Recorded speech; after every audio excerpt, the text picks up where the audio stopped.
இப்போ வந்து கணவன் மனைவி உறவில், தாம்பத்திய உறவில் நல்ல ஆண் வந்து நல்ல நீண்ட நேரம் அவளுடைய விருப்பம் அவளுக்கு போதுங்கிற அளவுக்கு உடலுறவு வச்சுக்கணும் அப்படின்னா, விரும்புகிற வரைக்கும் ஒரு பெண் விரும்புகிற வரைக்கும் உடலுறவு வச்சுக்கணும். அப்போ என்ன பண்ணணும், குறிப்பிட்ட என்ன பண்ணக்கூடாது அப்படின்னா, நிறைய பொண்ணுங்கிட்ட பேசக்கூடாது. நிறைய பேசக்கூடாது. அமைதியாக இருக்க பழகணும். ஏன்னா நிறையா பேசி அப்புறம் உடலுறவு வேறு வச்சுக்கணுமா, நிறைய பேசுகிறதே ஒரு வேலை. அப்போது நிறையா பேசவும் செய்யணும், அப்புறம் கூடுதலாக உடலுறவு வேறு வச்சுக்கணுமா அப்படிங்கிற எண்ணம் வரும். நம்ம எதுவுமே செய்யலை, நம்ம செய்யக்கூடிய வேலை ஒரு பெண்ணிற்காக என்னது உடலுறவு. உடலுறவில் அவளை திருப்தியாக அவள் திருப்தி ஏற்படுறவளுக்கு உடலுறவு வச்சுக்கணும். அப்படின்னா பேசுகிறத குறைச்சிக்கணும். ஏன்னா பேசுகிறதே ஒரு வேலை. அதனால் இப்போ பெண் வந்து ஆண் ஏன் உடலுறவில் இயங்குறான், பெண் ஏன் சும்மா இருக்கிறாங்க, சும்மா படுத்துருக்காங்க அப்படி தானே. அதுலேயும் ஒரு கஷ்டம் இருக்குது, பெண்களுக்கும் அந்த நிலையில் ஒரு கஷ்டம் இருக்குது. ஆனால் ஆண் இயங்குறான், ஆனால் பெண் சும்மா தான் அவங்க படுத்துருக்காங்க. ஏன்னா அவங்க நிறைய பேசுகிறாங்க. ஆணிடம் நிறைய பேசுகிறனால தான், பேசுகிறதே ஒரு மிகப்பெரிய வேலை. அந்த வேலையை அவங்க செய்கிறனால தான் அவங்க சும்மா இருக்காங்க. அப்போ அதுபோல் ஒரு ஆண் நிறையா பேசினான்னா அவனால் இயங்க முடியாது. ஏன்னா பேசுகிறதே ஒரு வேலை. 2 வேலையெல்லாம் ஒரு பெண்ணிற்காக செய்ய மாட்டான். பெண் நிறைய பேசுகிறதுனால தான் அதுக்கு ஈடாக ஆண் வந்து உடலுறவில் இயங்குகிறான், செயல்படுகிறான். உடலுறவில் ஆண் ஏன் செயல்படுகிறான் என்றால் பெண் பேசுகிறாள் நிறையா. அதனால் அதாவது உடலுறவில் மட்டுமல்ல, மற்ற நேரங்கள்லேயும் நிறைய பேசுகிறதுனால அதுக்கு ஈடாக ஏதாவது அந்த பெண்ணுக்கு செய்யணும் அப்படிங்கிறதுக்காக அவன் உடலுறவில் செயல்படுகிறான். அப்போ அப்படி இருக்கும்போது ஒரு ஆண் வந்து பெண்கிட்ட நிறைய பேசுகிறான், பெண் வந்து சும்மா கேட்குறா அப்படின்னா, அப்போ அவன் என்ன நினைப்பான் அப்படின்னா, உங்ககிட்ட இவ்வளோ நிறைய நான் உங்ககிட்ட பேசுகிறேன், இதோட உன்னை வந்து உடலுறவு வச்சுக்கிறக்கா நான் அது வேற கஷ்டப்படணுமா, பேசுகிறதே ஒரு கஷ்டம். அப்போ உனக்குன்னு ஒரு கஷ்டமும் கிடையாது, நீ பேசவும் மாட்டேன்ற, பெண்ணாகிய நீ என்கிட்ட பேசவும் மாட்டேன்ற, அப்போ நான் தான் உங்ககிட்ட பேசுகிறேன், அப்போ நான் தான் உன்னை உடலுறவும் வச்சுக்கிறதுக்காக நான் இயங்க வேண்டியிருக்கு. நீ வந்து ஒன்றுமே செய்ய மாட்டேன்ற அப்படின்ற மாதிரி ஒரு எண்ணம் ஆணுக்கு வரும். அதனால் உடலுறவில் அவனால் செயல்படவே முடியாது. அதனால் சீக்கிரமாக ஒன்று விந்து வந்துடலாம், அல்லது அவனுக்கு வந்து விரைப்புத்தன்மை வராமல் போகலாம், உடலுறவில் ஆசை இல்லாமல் போகலாம், அல்லது இவன் படுத்துக்கிட்டு அந்த பெண்ணை செயல்பட சொல்லுவான். ரொம்ப பேசுகிற ஒரு ஆண் என்ன பண்ணுவான் அப்படின்னா, இவன் பெண்ணை போல் படுத்துக்கொண்டு அந்த பெண் வந்து இயங்க சொல்லுவோம். அந்த பெண் வந்து ஒரு ஆணை போல் நீ இயங்கு, நான் படுத்துருக்கேன், செயல்படுறதுக்கே இவனுக்கு விருப்பம் இருக்காது. அதனால் ஒரு ஆண் வந்து பெண்ணிடம் பேச்சை குறைச்சிக்கணும். செயல்படுறது தான் ஒரு ஆணுடைய வேலை. பெண் தான் நிறைய பேசணும். அப்போ தான் ஒரு ஆணுக்கு வந்து நம்மக்கிட்ட நிறைய பேசுகிறா, நிறைய விஷயங்களை கஷ்டப்பட்டு பேசுகிறா, அப்படி பேசுகிற பெண்ணிற்கு நம்ம அதற்கு ஈடாக நன்றி, ஒரு விசுவாசமும், நம்ம பதிலுக்கு ஏதாவது அவளுக்கு செய்யணும். அதுதான் உடலுறவில் செயல்படுதல். அப்புறம் உதவி செய்கிறது அந்த மாதிரி உடலுறவில் செயல்படுவது, இயங்குவது. அப்போ அதெல்லாம் வந்து ஒரு ஆண் வந்து பெண்ணிற்காக செய்யக்கூடிய விஷயம். பெண் வந்து ஆணுக்கு என்ன செய்வா அப்படின்னா, நிறைய பேசுவா, அனுபவங்களை பேசுவா, அப்புறம் அதை செய்யின்னு உத்தரவிடுவாள். இதெல்லாம் வந்து பெண்ணோட வேலை. அதனால் ஏதாவது ஒரு வேலையை தான் ஒருத்தர் செய்யணும். 2 வேலையும் ஒரு ஆண் எப்படி செய்வான், செய்ய மாட்டான். அதனால் ஒரு பெண் வந்து பேசவே இல்லைன்னா அவன் என்ன பண்ணுவான், அந்த ஆணுக்காக நம்ம ஏதாவது செய்யணும், நம்மக்கிட்ட நிறைய பேசுகிற அந்த ஆணுக்கு ஏதாவது செய்யணும். நாம் பேசுகிறது கிடையாது, நமது கணவனிடம் நாம் அதிகமாக பேசுவது கிடையாது, அவன் பேசுகிறது தான் நம்ம கேட்குறோம், அவன் தான் நம்மக்கிட்ட நிறைய பேசுகிறான், அப்போ அவனுக்காக நம்ம எதையுமே செய்யலை. அப்போ நம்ம என்ன பண்ணுவோம், அவனை வந்து உடலுறவில் செயல்பட விடாமல் அவனிடம் நாம் செயல்படுவோம். அவன் ஒரு கணவனைப் போல், ஒரு ஆணைப் போல் அந்த பெண்ணாகப்பட்டவள் என்ன பண்ணுவான்னா, தனது கணவனை வந்து சும்மா இருக்க வச்சு, சோம்பேறியாக இருக்க வச்சு, உடலுறவில் ஒரு ஆணைப் போல் அந்த பெண் வந்து இயங்க ஆரம்பிச்சிடும். இந்த மாதிரி தலைகள் மாற்றம் ஏற்பட்டுவிடும். ஒரு பெண் வந்து ஆணாகவும், ஆண் வந்து பெண்ணாகவும் மாறிவிடுவார்கள். அதனால் பேசுகிறதுங்கிறது வந்து ஒரு தலைமை பண்பு, செயல்படுவது என்பது ஒரு உதவியாளரின் பண்பு. அப்படிங்கும்போது ஒரு ஆண் வந்து உதவியாளராக இருக்கணும், ஒரு பெண் வந்து தலைவியாக இருக்கணும் அந்த உறவில். அதே மாதிரி உதவியாளராக இருக்கணும். அதனால் ஒரு ஆண் வந்து ரொம்ப பேசிகிட்டு இருக்கக்கூடாது, நிறைய பேசுகிறது, ரொம்பவும் அவளை வந்து உத்தரவிடுறது, அதிகாரம் பண்ணுறது, இப்படியெல்லாம் இருந்துச்சுன்னா ஒரு ஆண் வந்து செயல்படவே மாட்டான். ஏன்னா அதாவது உத்தரவிடுறது, செயல்படுறது, வழிகாட்டுறது, நிறைய பேசுறது எல்லாத்தையும் அந்த ஆண் செய்கிறான். அதுவே ஒரு மிகப்பெரிய வேலை. இதெல்லாம் செஞ்சுட்டு உனக்கு உடலுறவு வேறு செயல்படுவானா? அதனால் அப்படிலாம் செயல்பட முடியாது. அது மாதிரி அதுபோல் இன்னொன்று என்னென்னா, ஒரு பெண்ணை வேலைக்கு போகாமல் வீட்டிலேயே உட்கார வச்சு பணம் நிறைய ஆண் சம்பாதிச்சு கொடுக்குறான்ல, இதுவும் ஆண்மை குறைவை ஏற்படுத்தும். வேலைக்கே உனக்கு வந்து நிறைய பணமும் சம்பாதிச்சு போடணும், அப்புறம் உன்னை படுக்க போட்டு உடலுறவும் உனக்கு வச்சுக்கணுமா? உனக்காக நான் வந்து அந்த உடலுறவில் வேற ஈடுபடணுமா? அப்படிங்கிற அந்த எண்ணம் வந்து ஏற்படும். அப்போ நீ எதுவுமே செய்ய மாட்டியா? உன்கிட்ட பேசுகிறதும் நான் தான், உனக்கு தேவையான பணத்தை சம்பாதிச்சு போடுறது, சாப்பாடை எல்லாமே நான் தான் பண்ணுறேன். அப்புறம் உடலுறவில் வேலை உன்கிட்ட நான் ஈடுபடணுமா? அப்படிங்கிற அந்த எண்ணமும் ஏற்படும். உடலுறவில் கூட நான் செயல்படணுமா? அப்போ அதுவும் என்ன பண்ணுன்னா, அந்த உடலுறவில் இயங்குவது, அந்த ஒரு பெண்ணுக்கு திருப்தி ஏற்படும் வரை உடலுறவில் இயங்க வேண்டும் என்கிற எண்ணம் அந்த ஆணுக்கு இல்லாமல் போயிடும். அவளுடைய விருப்பமெல்லாம் பெருசு கிடையாது. அவளுடைய திருப்தியெல்லாம் ஒன்றும் பெரிய விஷயமே கிடையாது. அவளுக்காக பணத்தையும் கொடுத்துக்கிட்டு அவகிட்ட நிறைய பேசி அவளை வந்து வழிகாட்டுறது, அதை பண்ணு அறிவுரை சொல்கிறது, அதை பண்ணாது இதை பண்ணு புத்திமதி சொல்கிறது, அவகிட்ட நிறைய பேசுகிறது, அப்புறம் அவளுக்கு நிறைய பணத்தை சம்பாதிச்சு கொடுக்கறது, வேலைக்கு போகாமல் வீட்டிலே உட்கார வைக்கிறது, அப்புறம் வந்து உடலுறவில் ஈடுபட்டு நல்லா அவளை திருப்திப்படுத்துறது. இப்படி எல்லாத்தையும் செய்கிறதுக்கு நான் என்ன அடிமையா? அப்படிங்கிற எண்ணம் ஆணுக்கு வரும். அந்த எண்ணம் வந்து ஆரம்பத்தில் கூட வராமல் இருக்கலாம், போக வந்துடும். போக தான் ஒரு அடிமையோ அப்படிங்கிற எண்ணம் ஒரு ஆணுக்கு வரும்போது, அந்த உடலுறவும் ஒரு வேலை தான். அந்த வேலையை செய்கிறதுக்கு அவன் மனசு வந்து வராது. அப்புறம் அவன் சும்மா சோம்பேறி ஆகிடுவான். உனக்கு சீக்கிரமாக முடிச்சுட்டு போகணுன்னு நினைப்பான்.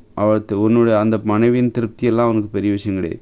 தான் திருப்தி அடைஞ்சால் போதும், அவள் என்ன பெரிய வேலை, அவளுடைய திருப்தியெல்லாம் ஒரு முக்கியமே கிடையாது அப்படிங்கிற மாதிரி அவனுக்கு ஒரு எண்ணம் வந்துடும்.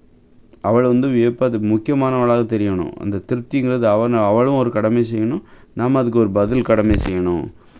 அதனால் ஒரு ஆணின் வருமானத்தில் ஒரு பெண் வாழவே கூடாது. அதனால் அவளுடைய வருமானத்தில் அவள் வாழணும், ஆணின் வருமானத்தில் இந்த மாதிரி பகிர்ந்து கொள்ள வேண்டும். அவரவர் வருமானத்தில் அவரவர் வாழ வேண்டும். அதற்கிடையே இருவருக்கும் இடையே ஒரு பகிர்வுத்தன்மை இருக்கணும், ஒரு சமத்துவ பகிர்வு இருக்கணும். பகிர்ந்து கொள்வதில் ஒரு சமத்துவம் இருக்க வேண்டும். அப்போ தான் வந்து அப்புறம் பெண் வந்து நிறைய பேசணும் ஆண்கிட்ட. அப்போ தான் ஒரு ஆணுக்கு வந்து பதிலுக்கு இந்த பெண்ணுக்கு நாம் எதையாவது செய்ய வேண்டும் என்று உடலுறவில் சிறப்பாக அவள் திருப்தி ஏற்படும் முறை செயல்படுவதை அவன் தனது நோக்கமாக கொண்டிருப்பான். ஒன்றுமே செய்யாமல் பொம்மை மாதிரி வீட்டில் உட்கார வச்சுட்டு அவளுக்கு எல்லாத்தையும் செய்கிற அளவுக்கு செய்கிறதுனா அது ஏன் செய்யணும் அப்படின்னுங்கிற எண்ணம் வரும். அப்படி என்ன எல்லாத்தையும் ஒன்றுமே செய்ய மாட்டாளா? வேலைக்கும் போக மாட்டா, அப்புறம் நம்மக்கிட்ட நிறைய பேசுகிறதும் கிடையாது, நாம் தான் அவகிட்ட நிறைய பேசுகிறோம். இதோட வந்து அவளை வந்து உடலுறவில் வேற திருப்தி வேறப்படுத்தணுமா அப்படிங்கிற எண்ணம்லாம் வந்து வர ஆரம்பிச்சிடும். அதனால் ஒரு உடலுறவு என்பது வந்து அவள் நிறைய பேசுகிறா, வழிகாட்டுறா, வாழ்க்கையில் நிறைய தனது அனுபவங்களை ஒரு ஆணிடம் சொல்லுகிறாள் எனும் பொழுது தன்னை நம்பி தனது மீது நம்பிக்கை வைத்து ஒரு பெண் வந்து தனது வாழ்க்கையில் நடந்த அனுபவங்களை நிறைய சொல்கிறா. அப்புறம் வந்து அவளுக்கு தேவையான பணத்தை அவள் சம்பாதிக்கிறா, எனக்கு தேவையான பணத்தை நான் சம்பாதிக்கிறேன் அப்படின்னு ஒரு ஆண் நினைக்கும் போது அவளுக்கு நாம் எதாவது செய்யணும், நாம் என்ன செய்கிறது அவளுக்காக அப்படிங்கும்போது தான் நம்ம அவளுக்காக நகை எடுத்து போடுறதில்ல, பணம் இலவசமாக கொடுக்கறதில்ல, அவள் பணத்தில் அவள் சாப்பிட்றா, நம்ம பணத்தில் நாம் சாப்பிட்றோம். 2 பேருக்கு இடையில் ஒரு பகிர்ந்து கொள்கிறதில் சமத்துவம், அது மட்டும் தான் நடக்குது. அப்போ அவளுக்காக நான் என்ன செய்ய முடியும் அப்படின்னு யோசிக்கும்போது அப்போது உடலுறவில் சிறப்பாக ஈடுபட வேண்டும், அவளை திருப்திப்படுத்த வேண்டும். அவளுக்காக நாம் செய்வது அதுதான் அப்படிங்கிற மாதிரி இருக்கணும். உடலுறவு தான் அதுதான் வந்து ஒரு பெண்ணிற்காக செய்வது என்பதாக இருக்க வேண்டும். அதையெல்லாம் விட்டுவிட்டு நான் அவளுக்காக நகை வாங்கி போடுறது, வேலைக்கு போக வேண்டான்னு சொல்கிறது, வீட்டிலேயே உட்காந்து கொண்டுறது, இன்னும் ராணி மாதிரி சாப்பாடு நல்லா போடுறது, தங்க நகையெல்லாம் வாங்கி போடுறது, புடவை எடுத்து கொடுக்குறது, அதை எடுத்து கொடுக்குறது, இப்படி பார்க்கும்போது இதையெல்லாம் செஞ்சுட்டு உனக்கு அதில் அப்புறம் உடலுறவுலையும் திருப்திப்படுத்தணுமா உன்னையே அப்படிங்கிற எண்ணம் வேற ஒரு ஆணுக்கு வந்துடும். வரும்போது என்னாகும், அந்த ஆண்மை குறைபாடு ஏற்படும். ஒரு ஆண் இயல்பாகவே அவன் விருப்பப்பட்டே உடலுறவில் வந்து சீக்கிரம் அவனுக்கு அது முடியணும், அந்த வேலை சீக்கிரமாக முடியணும், ஒரு விந்தை வெளியேற்றுகிற ஒரு நிகழ்வாகத்தான் பார்ப்பேனே தவிர ஒரு பெண்ணை திருப்திப்படுத்துகிற மனப்பான்மை அந்த ஆணுக்கு வரவே வராது. அதனால் ஒரு பெண் வந்து ஒரு பொருளாதாரத்தில் வந்து ஆணை எதிர்பார்க்கக்கூடாது, அப்புறம் வந்து ஒரு தன்னை சார்ந்து பொருளாதாரத்தை சம்பாதிக்க கற்றுக்கொள்ள வேண்டும். ஆணுக்கு சுமையாக இருக்கக்கூடாது. அப்புறம் பொது அறிவு உள்ளவளாக இருக்க வேண்டும், விவரமானவளாக இருக்கும். அப்போ தான் ஒரு ஆணிடம் பேச முடியும் நிறைய விஷயத்த. ஒரு ஆணுக்கு சமமாக இருந்து நிறைய விஷயத்த ஆணிடம் பகிர்ந்து கொள்ள முடியும். அப்போ தான் வந்து இந்த அளவுக்கு விவரமான ஒரு பொண்ணுக்கு அவள் வந்து நம்ம பொருளாதாரத்தை ஒன்றும் பங்கு கேட்கல, அவள் சம்பாதிக்கிறா, சாப்பிட்றா, அவர் நாம் சம்பாதிக்கிறோம். அப்போ நம்ம பொண்ணுக்கு அந்த பொண்ணு நம்ம தனது மனைவிக்கு நாம் என்ன செய்கிறோம் அவளிடத்தில் அப்படிங்கிற அப்போ கேள்வி ஆண்களுக்கு ஏற்படும். அப்படி ஒரு கேள்வி. அப்போ உடலுறவில் சிறப்பாக ஈடுபட வேண்டும், தாம்பத்தியத்தில் மிகச்சிறப்பாக செயல்பட வேண்டும். அதுதான் தனது மனைவிக்கு தான் செய்கிற மிகப்பெரிய கடமையாக இருக்க முடியும் என்று ஒரு ஆண் நம்புகிறான். நம்பி அந்த தாம்பத்திய வேலையை மிகச்சிறப்பாக செய்து முடிப்பான். பெண்களுக்கு ஆண்கள் நிறைய சலுகைகள் கொடுக்குறாங்க. வேலைக்கு போக வேண்டாம், வீட்டிலே இருக்கலாம் அப்படின்னு சொல்லிட்டு நிறைய சலுகைகள். வேலைக்கு போக வேண்டாம், வீட்டிலே இருக்கலாம் அப்படிங்கிற சலுகைலாம் எதனால் அப்படின்னா, அந்த இதெல்லாம் பாலியல் குறைபாடுகளுக்கு வழிவகுக்கும். ஏன்னா இவ்வளோ சலுகையும் கொடுத்துட்டா இது போதும் தானே அவங்களுக்கு. அப்போ நம்ம ஒரு தாம்பத்தியத்தில் சிறப்பாக இருக்கணும், சிறப்பாக செயல்படணும், உடலுறவில் சிறப்பாக செயல்படணும் அப்படிங்கிற நெருக்கடி, நிர்பந்தம், கட்டாயம் இல்லை. அதுலேருந்து தப்பிச்சுக்கிற ஒரு மனப்பான்மை இயல்பாகவே வந்துடும். இவ்வளோ பணம் கொடுக்குறோம், வேலைக்கு போக வேண்டாம், இவ்வளோ சலுகைகள் கொடுக்குறோம் பெண்களுக்கு. அப்போ நம்ம அவங்களுக்காக நம்ம அவங்ககிட்ட ஒரு தாம்பத்திய உறவுலையோ உடல் உறவுலையோ ரொம்ப சரியாக நடந்துக்கணும், சிறப்பாக நடந்துக்கணும் அப்படிங்கிற கட்டாயமோ நெருக்கடியோ இப்போ இல்லாமல் போகுது. அதுலேருந்து நம்ம தப்பிக்கிறோம், ஒரு பொறுப்புலேருந்து தப்பிக்கிறோம், நிம்மதியாக இருக்கிறோம். எல்லாம் ஒரு பயம் இருக்கணும். ஒரு மனைவினா ஒரு பயம் இருக்கணும். என்னென்னா, ஒழுங்காக அந்த தாம்பத்திய உறவில் ஒழுங்காக செயல்படலை அப்படின்னா எங்கே அவன் நம்மளை விட்டு பிரிஞ்சிருவாளோ அப்படிங்கிற ஒரு பயம் ஒரு கணவனுக்கு இருக்கணும். அந்த பயத்திலேருந்து தப்பிக்கிறதுக்காக பெண்களுக்கு இது போன்ற சலுகைகளை ஆண்கள் கொடுக்குறார்கள். அதனால் இந்த சலுகைகள்லாம் இந்த சலுகைகள் கொடுத்தாலே நீ தாம்பத்தியத்தில் குறைபாடுகள் ஏற்படும். தாம்பத்தியத்தில் குறைபாடுகள் ஏற்படும் பொழுது இது போன்ற சலுகைகளை கொடுக்க வேண்டிய கட்டாயம் ஆண்களுக்கு வந்து விடுகிறது. அதனால் ஒரு ஆண் தாம்பத்தியத்தில் சிறப்பாக நடக்கணும் அப்படின்னா பெண்களுக்கு இது போன்ற சலுகைகளை கொடுக்கக்கூடாது. ஒரு ஆண் பெண் உறவில் எது ரொம்ப முக்கியம்? தாம்பத்தியம், உடலுறவு, அதுதான் ரொம்ப முக்கியம். அப்படிங்கும்போது அதை தான் அதில் சிறப்பாக செயல்படுவதன் மூலம் நம்ம வாழ்க்கையை நம்ம அனுபவிக்கிறோம், நல்ல மகிழ்ச்சியாக வாழ்கிறோம் அப்படிங்கிற உணர்வை நம்ம பெற முடியும், திருப்தியை நம்ம பெற முடியும். அப்போ அதற்கு தடையாக இருப்பது தான் இந்த சலுகைகள். பெண்களுக்கு இது போன்ற சலுகைகள் கொடுக்காத போது வேறு எந்த வகையில் நீங்கள் பெண்களுக்கு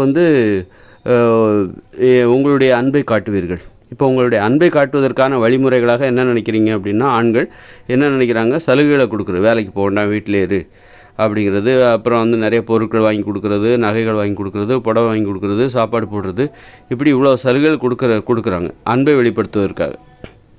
அப்படிங்கும்போது மேற்கொண்டு உடலுறவுலையும் சிறப்பாக செயல்படணுமா அப்படிங்கிற கேள்வி ஆண்களுக்கு ஏற்படுது. இவ்வளோ செஞ்சுட்டு அப்புறம் இதை வேற செய்யணுமா? இதை செய்ய வேண்டிய அவசியம் இல்லை, இதை செஞ்சுட்டோம்ல. ஒரு லஞ்சம் கொடுக்குற மாதிரி தான். தாம்பத்திய குறைபாடுகளை நீ கண்டுக்காமல் இரு, தாம்பத்திய குறைபாடுகளை பற்றி பெரிதாக அதை ஒரு பிரச்சனையாக மாற்றாமல் நீ கண்டுக்காமல் இரு அப்படிங்கிறதுக்காக தான் இந்த மாதிரி சலுகைகள்லாம் படிப்படியாக உள்ள அது ஒரு நிரந்தர இடம் பிடிச்சிது. அப்புறம் பார்த்தா இதுவே வாழ்க்கை முறையாக மாறிச்சு. இப்படி தான் போலுக்க இந்த மாதிரி சலுகைகள் கொடுக்கணும், அதுதான் ஆண்களுடைய கடமை, சலுகைகளை ஆண்களிடம் பெற வேண்டும், அதுதான் பெண்களுடைய உரிமை அப்படின்னு சொல்லிட்டு அப்போ பெண்களும் என்ன பண்ணுறாங்க? இந்த மாதிரி சலுகைகளை எதிர்பார்க்கும்போது அவங்களால தாம்பத்திய குறைபாடுகளை தாம்பத்திய குறைபாடுகள் மீது ஆண்கள் மீது குற்றம் சாட்ட முடியாத ஒரு நிலைமை. ஏன்னா பெண்கள் இப்போ தாம்பத்திய குறைபாடுகளை கண்டுக்காமல் இருக்கணுங்கிறதுக்காக தான் இது போன்ற சலுகைகளை ஆண்களிடமிருந்து உரிமையாக பெறுகிறார்கள். உரிமை என்கிற பேரில் ஒரு அறியாமையின் காரணமாக பெறுகிறார்கள். அப்போ இந்த சலுகைகளை அனுபவிக்கும் போது இருக்கிற வீடு, சாப்பாடு, ட்ரெஸ்ஸு, எல்லா நகைகள், இவ்வளோ சலுகைகளை அனுபவிக்கும் போது வேலைக்கு போக வேண்டாம், இவ்வளோ சலுகைகளை அனுபவிக்கும் போது அப்போ ஆண்களுடைய தாம்பத்திய குறைபாடுகளை சொல்வதற்கு உனக்கு தகுதி இல்லாமல் போய்விடுகிறது, பெண்களுக்கு தகுதி இல்லாமல் போய்விடுகிறது.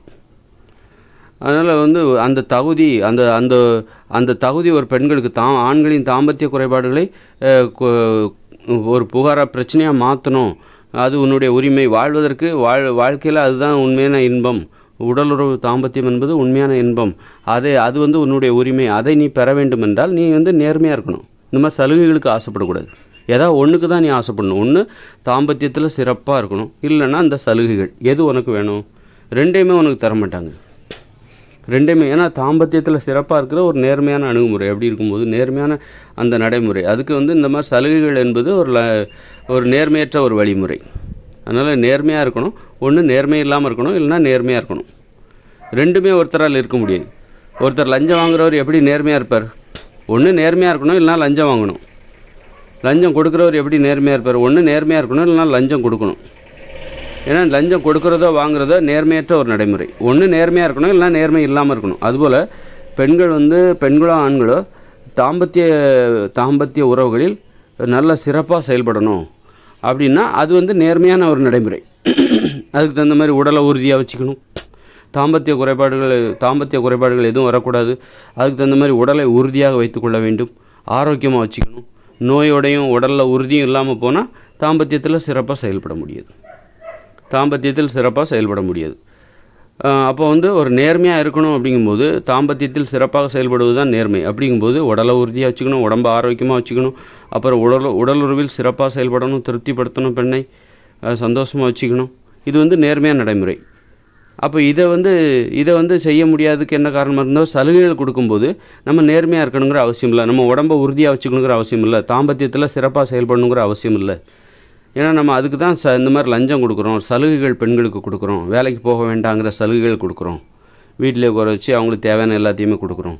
அதனால் பெண்கள் அதை வாங்கும்போது அது ஒரு நேர்மையற்ற நடைமுறையாக மாறிவிடும். பெண்கள் அது தங்களுடைய உரிமைன்னு நினைக்கிறாங்க. நாங்கள் வேலைக்கு போகாமல் இருக்கிறது பெண்களுடைய உரிமைன்னு பெண்கள் நினைக்கிறாங்க. வீட்டிலே இருந்து ஆண்களின் பொருளாதாரத்தை சொந்தம் கொண்டாடுவது அது பெண்களுடைய உரிமைன்னு நினைக்கிறாங்க. ஆனால் அதாவது லஞ்சம் வாங்குறதே ஒரு நேர்மையற்ற ஒரு வாழ்க்கை முறையவே பெண்கள் தங்களுடைய உரிமையாக நினைக்கிறார்கள். அப்போ நேர்மையான நடைமுறை எது? தாம்பத்திய உறவுகளில் சிறப்பாக ஒரு ஆணிடமிருந்து ஒரு பங்களிப்பை எதிர்பார்ப்பது. அப்போ அதை எதிர்பார்க்குற தகுதியை பெண்கள் இழந்து விடுகிறார்கள். இந்த மாதிரி சலுகைகள் எதிர்பார்க்கும்போது ஒன்று நேர்மையாக இருக்கணும், தாம்பத்தியத்தில் சிறப்பான ஒரு பங்களிப்பை ஆண்களிடமிருந்து எதிர்பார்க்கணும். அது நேர்மையான நடைமுறை. அப்படி இல்லாத போது நேர்மையற்ற நடைமுறை. ஆண்களிடமிருந்து சலுகைகளை எதிர்பார்ப்பது, வேலைக்கு போக மாட்டேன்னு சொல்கிறது, நான் வேலைக்கு போக மாட்டேன்னு சொல்கிறது, அது மாதிரி வீட்டில் இருக்கிறது, இதெல்லாம் ஆண்களிடமிருந்து சலுகை எதிர்பார்க்குற ஒரு நேர்மையற்ற நடைமுறை. ஏதாவது ஒன்று தான் நீ கடைப்பிடிக்கணும். ரெண்டையுமே நீ கடைப்பிடிக்க முடியாது. ஒருத்தர் லஞ்சம் வாங்குகிற ஒருத்தரோ கொடுக்குற ஒருத்தரோ எப்படி நேர்மையாக இருக்க முடியும்? நேர்மையாக இருக்கிறவர் எப்படி லஞ்சம் வாங்குறவராக இருக்க முடியாதுல்ல. ஏதாவது ஒன்றை தான் கடைப்பிடிக்கணும். அப்போது தாம்பத்திய உறவில் ஆணும் பெண்ணும் எப்படி நேர்மையாக இருக்கிறது, பண விஷயத்தில் எப்படி நேர்மையாக இருக்கிறது அப்படின்னா, ஒரு குடும்பத்துக்கு இப்போ ஒரு குடும்பத்தோட செலவு 20,000 அப்படின்னா கணவன் 10,000 போடணும், மனைவி 10,000 போடணும். ஒரு மனைவி 20,000 30,000 கூட சம்பாதிக்கலாம். ஒரு கணவனும் 20,000 30,000 50,000 கூட சம்பாதிக்கலாம். ஆனால் ஒரு குடும்பத்துக்கு தேவையான பணம் ஒரு மாதத்துக்கு 20,000 அப்படின்னா மனைவி 10,000 போடணும், கணவன் 10,000 போடணும். மீதமுள்ள இப்போ ஒரு மனைவி 40,000 சம்பாதிக்கிறாங்க. குடும்பத்துக்கு அவங்க கொடுக்கக்கூடிய பங்களிப்பு 10,000 தான். மீதி உள்ள 30,000 மேலே அந்த கணவன் ஆசைப்படக்கூடாது. அந்த 30,000 அந்த மனைவிக்கான பணம். அதுபோல் ஒரு கணவன் 50,000 கூட சம்பாதிக்கலாம், 1,00,000 கூட சம்பாதிக்கலாம். ஆனால் அந்த குடும்பத்துக்கு மாதம் தேவையான பணம் மொத்தம் 20,000. அதில் கணவனுடைய பங்களிப்பு 10,000. அந்த 10,000 மட்டும் தான் கொடுக்கணும். மீதமுள்ள 90,000 மேலே அந்த மனைவி சொந்தம் கொண்டாடக்கூடாது, ஆசைப்படக்கூடாது.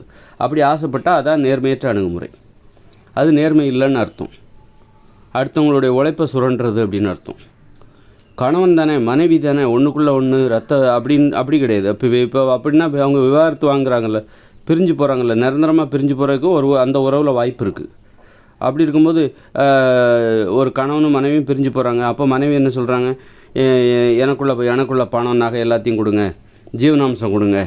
அந்த உறவில் அவ்வளோதான். அந்த உறவோட தன்மை அதுதான். என்ன தான் ஒன்றுக்குள்ளே அன்பாக பாசமாக இருந்தாலும் பிரிவுன்னு வரும்போது கரெக்டாக எனக்குள்ளே காசை கொடுங்க, நஷ்டஈடை கொடுங்க அப்படின்னு கேட்டு வாங்குறாங்களா? அப்போ அந்த அந்த அந்த தன்மை எப்போதுமே இருக்கணும். அந்த உறவுக்கான தன்மை அதுதான். விவாகரத்துன்னு வரும்போது தான் அந்த உறவுக்கான தன்மை அது வெளியில் வருது. நான் வேற, நீ வேற, எனக்கான நஷ்டஈடை கொடு, எனக்கு ஜீவனாம்சம் கொடு, சொத்தில் பாதியை கொடு, நான் எங்கள் வீட்டிலேருந்து போட்ட நகைகளை கொடு, பணத்தை கொடு, பொருட்களை எல்லாத்தையும் கொடு அப்படின்னு ஒரு பொண்ணு கேட்டு வாங்கிட்டு போகிறாள்ல, அந்த உறவில் இருக்கிற அந்த உண்மைங்கிறது அதுதான். அந்த உண்மையை நம்ம எப்போவுமே உணரணும். இந்த ஆண் பெண் கணவன் மனைவி உறவில் இருக்கிற ஒரு அடிப்படையான உண்மை எப்போ வேணாலும் அவங்க பிரிவதற்கு வாய்ப்பு இருக்குது. அது ஒரு நிரந்தரமற்ற உறவு, நிலையான உறவுங்கிறது எந்த ஒரு உறவுமே நிலையானது கிடையாது, நிரந்தரம் கிடையாது. ஆனால் அம்மா பிள்ளைங்கிற உறவு நிரந்தரமானது, அதை மாற்றவே முடியாது. என்ன தான் சண்டை போட்டாலும் சரி, பிரிஞ்சாலும் சரி, ஒரு பிள்ளைகளுக்கு அந்த பிள்ளைகளை பெற்றெடுத்த தாய் தான் என்றைக்குமே அம்மா. ஆனால் மனைவிங்கிற உறவுங்கிறது தற்காலிகமானது, நிரந்தரமானது கிடையாது.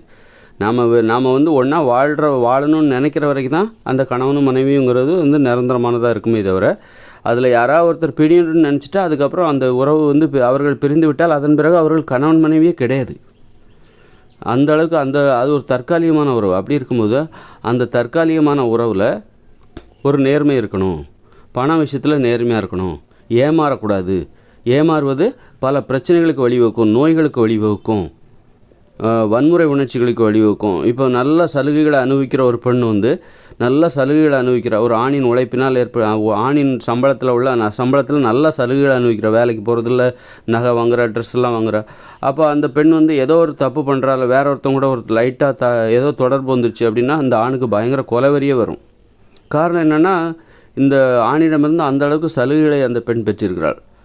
அதனால தான் அவனுக்கு அந்த அளவுக்கு கோபம் வருது, ஒரு கொலைவரியே வரும். அப்போ அப்படி இருக்கும்போது ஒரு பெண் தனது வருமானத்தில் தான் அவள் வாழ்கிறாள். தனது வருமானத்தில் ஒரு பகுதியை குடும்பத்திற்காக கொடுக்கிறாள். அதுபோல் ஆணும் தனது வருமானத்தில் ஒரு பகுதியை குடும்பத்திற்காக கொடுத்து மீதமுள்ள பணத்தை தானே வைத்துக் கொள்கிறான். அதுபோல் பெண்ணும் தனது வருமானத்தில் ஒரு பகுதியை தானே குடும்பத்திற்காக கொடுத்துவிட்டு மீதமுள்ள வருமானத்தை தனக்காக வைத்துக் கொள்கிறாள். அப்படிங்கும்போது ஒரு பெண் ஏதோ தப்பு பண்ணுறா அல்லது வேற ஒருத்தவங்க கூட தொடர்பு வருது அப்படின்னா அந்த ஆணுக்கு இந்த அளவுக்கு கோபம் வராது, இந்த கொலைவெறியெல்லாம் வராது. ஏன்னா அந்த பெண் இவனுடைய வருமானத்தில் உட்காந்து அவள் சாப்பிடல, அவள் வருமானத்தில் அவள் சாப்பிட்டுட்ருக்கா. அப்படி இருக்கும்போது அவனுக்கு அந்த அளவுக்கு கோபம் வராது. ஆனால் கோபம் வரும். பிரிஞ்சு அந்த கோபத்தோட என்ன பண்ணுவான், நீ எனக்கு உண்மையாக இல்லை, அதனால் நீ உண்மையாக இல்லைன்னா நான் உன்னை விட்டு பிரிஞ்சிருவேன் அப்படின்னு சொல்லுவான். அவள் அதை கேட்கலன்னா தொடர்ந்து வேறு வழியே இல்லாமல் தனது சுயமரியாதையை காப்பாற்றிக்கிறதுக்காக அவன் அந்த பெண்ணிடம் விலகி விடுவான். ஆனால் இன்றைக்கி விலக முடியாமல் ஒரு பெண் வேறு எவனுடைய தொடர்பு வச்சுருந்தா ஒரு ஆண் அவளை கொலை பண்ணுற அளவுக்கு அவனுக்கு கொலைவெறி வருது. அப்படின்னா என்ன காரணம்? அவன் அந்த பெண் அவனுடைய உழைப்பில் வாழ்ந்திருக்கிறாள். அவன் கொடுக்குற சலுகைகளை அனுபவித்திருக்கிறாள். வேலைக்கு போகாமல் வீட்டிலே உட்காந்து அவனுடைய வருமானத்தில் வாழ்ந்திருக்கிறாள். அப்படிங்கும்போது அவள் தனது மனைவியை ஒரு பொருளாக பார்க்குறான், தனது உடைமையாக பார்க்குறான், தனது அடிமையாக பார்க்கிறான். தன்னுடைய உழைப்பில் தான் அவள் உயிர் வாழ்கிறாள் என்னும் பொழுது அவள் தனக்கு சொந்தம், தன்னுடைய பொருளாக அவன் பார்க்கிறான், உடைமையாக பார்க்கிறான். அப்படிங்கும்போது அவள் ஏதோ ஒரு தவறான உடலுறவு வைக்கும்போது அவனுக்கு அதை ஏற்றுக்கவே முடியல. பழி வாங்குகிற உணர்ச்சி வருது, கொலைவெறி வருது. அது மாதிரி நிறைய சம்பவங்களும் நடக்குது. ஒரு கொலைகள் கூட நடக்குது, ஒரு கொலைவெறி தாக்குதல் கூட நடக்குது. காரணம் என்னென்னா, ஒரு ஆணின் உழைப்பில் அந்த பெண் நிறைய சலுகைகளை பெற்றதால் தான் அது காரணம். அதனால் பண விஷயத்தில் நேர்மையாக இருந்தால் தான் அந்த உறவு அமைதியாக இருக்கும். இன்றைக்கி ஒரு பொண்ணை போட்டு ஏன் ஒரு கணவன் மனைவி உறவில் யாராவது மனைவியை போட்டு பயங்கரமாக அடிக்கிறாங்க அப்படின்னா என்ன அர்த்தம்? இந்த மாதிரி தனது அடிமையாக தனது பொருளாக அந்த பெண்ணை பார்க்கிறான். ஏனென்றால் தனது உழைப்பில் அவள் வாழ்கிறாள், தனது உழைப்பை சொந்தம் கொண்டாடுகிறாள். ஒட்டுமொத்த பணத்தையும் அவள் உழைக்காமல் இருக்கிறாள். அதனால் அவளை அடிப்பதற்கு எல்லா வகைக்கும் தனக்கு உரிமை இருக்குது. அவளுடைய ஒரு உணர்வுள்ள ஒரு பொண்ணாக அவன் பார்க்கவில்லை, ஒரு பொருளாக பார்க்கிறான். உணர்வற்ற ஒரு பொருளாக, ஒரு அடிமையாக பார்க்கிறான். அதனால தான் அவன் அந்த மாதிரி வன்முறைகளில் ஈடுபடும். அப்போ ஆண் பெண் பாலியல் உறவுகளில், குடும்ப உறவுகளில் நடக்கிற வன்முறைகளுக்கு இந்த மாதிரி பண விஷயத்தில் ஒரு ஒழுங்கு இல்லாமல், நேர்மை இல்லாமல், பெண்கள் ஆண்களிடமிருந்து சலுகைகளை பெறுவது தங்கள் உரிமை என்று ஆண்களின் உழைப்பை சுரண்டுகிற அந்த நடைமுறை, சுரண்ட அனுமதிக்கிற ஆண்களின் அணுகுமுறை, இதுதான் குடும்ப வன்முறைகளுக்கு காரணம். அப்போது குடும்ப உறவுகளில் ஒரு நேர்மை, பண விஷயத்தில் ஒரு நேர்மை இருந்தால் மட்டும்தான் குடும்பத்தில் அமைதியை ஏற்படுத்த முடியும். அப்புறம் இப்போ ஒரு பெண் பிரசவம் வயிற்றில் குழந்தைய சுமக்கிறான். அந்த நேரங்களில் அவள் வேலைக்கு போக முடியாது. குழந்தைய பெற்றெடுத்து ஒரு 5 வயசு வரைக்குமாவது அந்த குழந்தைகளை பார்க்கணும். அப்போ குழந்தை வயிற்றில் சுமக்க ஆரம்பித்து குழந்தையை பெற்றெடுத்து 5 வருடங்கள், கிட்டத்தட்ட 6 வருஷம் அவள் வேலைக்கே போக முடியாது. அப்போ அவள் என்ன பண்ணுவாள்? அப்போ அவள் குடும்பத்துக்கு எப்படி பணத்தை தனது? அப்போ என்ன பண்ணால் அரசாங்கம் பணம் கொடுக்கணும். அரசாங்கம் இந்த மாதிரி ஒரு பெண் வயிற்றில் குழந்தைய சுமக்கிற, அப்புறம் குழந்தைய வளர்க்குற ஒரு 5 வருடம் அந்த குழந்தைக்கு மாதம் அரசாங்கம் பணம் கொடுக்கணும். அரசாங்கங்கிறது யார்? நம்ம தானே உருவாக்குனது, நம்ம மக்கள் தானே உருவாக்குனது. மக்கள் தங்களுடைய வாழ்க்கைக்காக, தங்களுடைய எளிய வாழ்க்கைக்காக உருவாக்கியது. அரசாங்கன்றது வேற ஒன்றா? ஏன்பா உன் பொண்டாட்டிக்கு பணம் கொடுக்குறதுக்கு அரசாங்கம் பணம் கொடுக்கணுமா? அரசாங்கங்கிறது யார்? இன்னொருத்தன் பொண்டாட்டி அது? அதில் இன்னொருத்தனா அது? மக்கள் தான் உருவாக்குனது அரசாங்கம். மக்கள் தங்களுக்காக உருவாக்கியது அரசாங்கம். அதனால் ஒரு பெண் சுயமரியாதையோடு வாழணும், ஒரு ஆணின் உழைப்பில் வாழ்ந்து விடக்கூடாது, அவள் தன்மானத்தோடு வாழ வேண்டும் ஒரு ஆணிடம். அப்படின்னா அந்த மாதிரி பிரசவ காலங்களில் என்ன பண்ணணும்? குழந்தையை கருத்தரித்து அப்புறம் குழந்தை பிறந்து ஒரு 5 வருடம் கழித்து அவள் வேலைக்கே போக வேண்டாம், அவளுக்கு மாதம் ஒரு 10,000 அவளுக்கு ஒரு அடிப்படையான வாழ்க்கைக்கு என்ன தேவையோ, அதாவது பிறரை எதிர்பார்க்காமல் வாழ்வதற்கு என்ன தேவையோ அந்த பணத்தை அரசாங்கம் மாதம் அவளுக்கு கொடுக்கணும். 6 மாதம் அதுக்கப்புறம் ஒரு 5 வயசுக்கு அப்புறம் குழந்தைக்கு 5 வயசு ஆகிடுச்சா, அதுக்கப்புறம் அந்த பெண் வந்து வேலைக்கு போவா, அல்லது இன்னொரு குழந்தைய பிறக்கிற அப்படின்னா அப்போது ஒரு 5 வருஷம் 2 குழந்தைகள் பெற்றா போதும். அப்புறம் ஒரு 5 வருஷம் திரும்பவும் வந்து அந்த அரசாங்கம் மாதம் மாதம் அந்த பெண்ணுக்கு பணம் கொடுக்க வேண்டும்.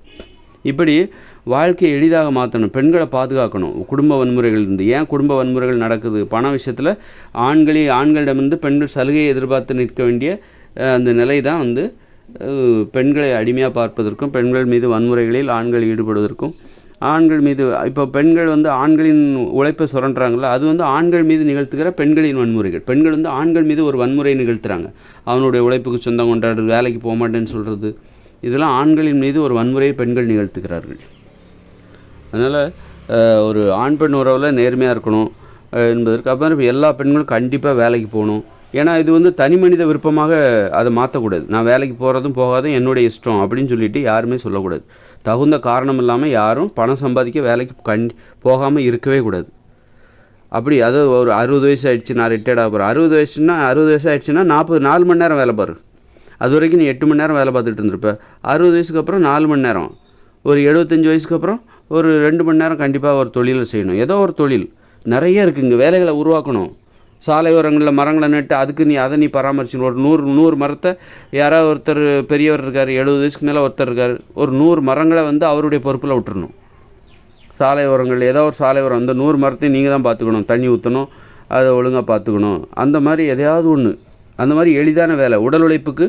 அப்போ அவங்களுக்கு ஒரு குற்ற உணர்ச்சி இருக்காது, நாமளும் வேலை பார்க்குறோம், நாமளும் யாருக்கு, அப்போ அவங்களுக்கு ஊதியம் கொடுக்கணும் எல்லா வயதுலையுமே. அப்போ அவங்களுக்கு ஒரு ஊதியம் கொடுக்கணும். ஊதியம் கொடுக்காமல் ஓய்வூதியம் கொடுக்கறது, உட்கார வச்சு ஏன் எங்கள் வேலையே இல்லையா என்ன? 60 வயசுக்கு மேலே யாராலும் வேலையே செய்ய முடியாது என்ன? இப்போ ஓய்வூதியம் கொடுக்குறாங்க, அரசாங்க ஊழியர்களுக்கு ஓய்வூதியம் கொடுக்குறாங்க. 60 வயசுக்கு மேலே அவங்க வாழ்நாள் முழுதும் அவங்களுக்கு வந்து ஓய்வூதியம் 50,000, 20,000, 70,000 முதற்கொண்டு 1 லட்சம் வரைக்கும் ஓய்வூதியம் கொடுக்குறாங்க. அந்த வேலை நீங்கள் 60 வயசுக்கு அப்புறம் 8 மணி நேரம் வேலை வாங்க வேண்டாம், 4 மணி நேரம் வேலை வாங்கிட்டு அவங்களுக்கு ஊதியம் கொடுங்க, ஓய்வூதியம் கொடுங்க. எளிதான வேலைகள் நிறைய இருக்குது. அதாவது வேலைகள் நிறைய இருக்குது. இங்கே நிறைய மரங்களை நடலாம், மரங்களுக்கு தண்ணி ஊற்றலாம். அந்த மாதிரி நிறைய நூலகங்களில் அவங்க ஒரு 4 மணி நேரம் பணிபுரியலாம். ஓய்வூதியம் பெறுகிறவர்கள் ஓய்வூதியமாக 50,000, 60,000, 70,000, 1 லட்சம் கூட வாங்குகிறாங்க ஓய்வூதியமாக மாதம் எந்த வித வேலையுமே செய்யாமல். அப்போ அவங்ககிட்டேருந்து ஒரு வேலையை வாங்குங்க. எங்கேயாவது நூலகமாக அங்கே போய் இருங்க, அங்கே போய் ஒரு 4 மணி நேரம் ஒர்க் பண்ணுங்கள். அடுத்த 4 மணி நேரம் இன்னொருத்தர் அங்கே வந்து வேலை பார்ப்பார். இப்போ ஓய்வூதியம் வாங்குறவங்க நிறைய பேர் இருக்காங்க. அது மாதிரி மரங்களை நடுங்க. இந்த மரத்தை நீங்கள் தான் பார்த்துக்கணும், இந்த இடத்துல மரங்களை நட்டு இதை நீங்கள் தான் பார்த்துக்கணும் அப்படிங்கிற மாதிரியான ஒரு வேலை. ஒரு நாளைக்கு 2 மணி நேரம், அந்த மாதிரி 3 மணி நேரம், வயசுக்கு தகுந்த மாதிரி 3 மணி நேரம் 4 மணி நேரம் கண்டிப்பாக வேலை பார்க்கணும். அப்போ இங்கே நிறைய வேலைகள் நடக்கும். ஸோ நல்லாயிருக்கும் பார்க்குறதுக்கு, இந்த நாடே அழகாக இருக்கும். அப்போ வந்து அந்த மாதிரி ஒரு வாழ்க்கை நம்ம வாழணும், வாழ்ந்தால் தான் நல்லது.